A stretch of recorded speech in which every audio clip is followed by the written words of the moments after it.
Diskusija – tai mokymosi metodas, labiau tinkantis mažoms grupėms nuo 2 iki 20 žmonių.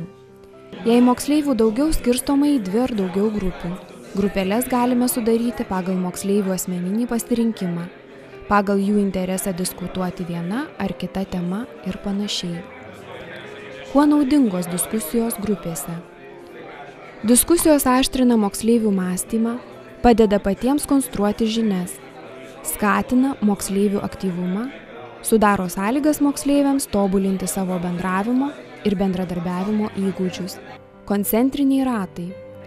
Šis diskusijų būdas padeda įveikti kalbėjimo baimę, nepasitikėjimą savimi, sudaro galimybę dalinti žiniomis ir patirtimi.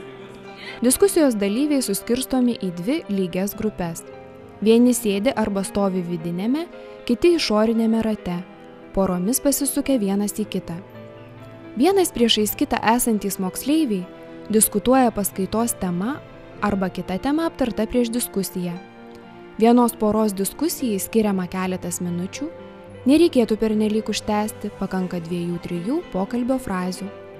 Pasibaigus numatytam pokalbio laikui, diskutuojančios poros pasikeičia, ratams judant į priešingas puses.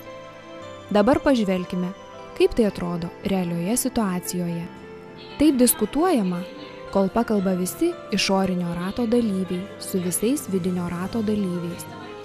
Šis metodas gali būti kaip įžanga, taikant kitus aktyvius metodus, pavyzdžiui, sniego gniūžtę.